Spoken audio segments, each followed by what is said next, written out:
होळीत नारळ का अर्पण करतात? काय आहे यामागचं मोठं कारण? जाणून घ्या ज्योतिषशास्त्रानुसार. होळीचा सण अवघ्या 1 दिवसावर येऊन ठेपला आहे. फाल्गुन पौर्णिमेच्या दिवशी येणारी होळी हा सण भारतात मोठ्या उत्सवात आणि जल्लोषात साजरा केला जातो. होळी हा सण वाईटावर चांगल्याच्या विजयाचे प्रतीक म्हणून साजरं करतात. या दिवशी लोक एकमेकांमधील मतभेद विसरून एकत्र येतात.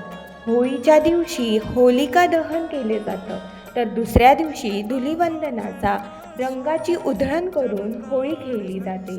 त्याचप्रमाणे होळीचा सण साजरा करताना अनेक प्रथा, परंपरा महाराष्ट्रातील विविध भागात पाळल्या जातात. यापैकीच एक म्हणजे होळीत नारळ टाकण्याची प्रथा. खरं तर आपल्यापैकी अनेकांना या संदर्भात माहिती नाही. हीच माहिती आपण या ठिकाणी जाणून घेऊयात.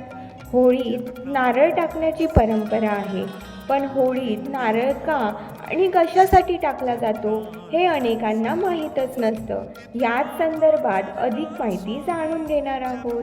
नारळाला असलेले डोळे हे त्रिगुणाचे प्रतीक मानले जाते. त्यामुळे पूजेमध्ये नारळाला विशेष महत्त्व आहे.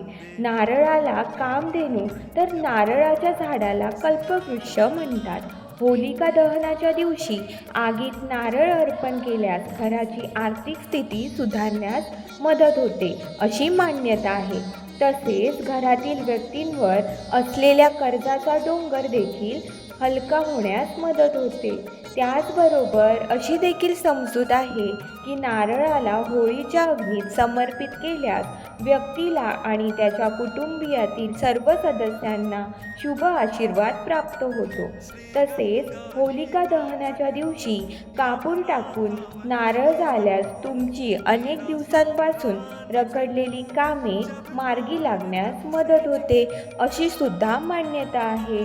तुम्हाला देखील ही माहिती आवडली असेल तर चॅनलला सबस्क्राईब करा आणि तुमच्या सर्व कुटुंबियांना होळीच्या खूप खूप मंगलमय शुभेच्छा.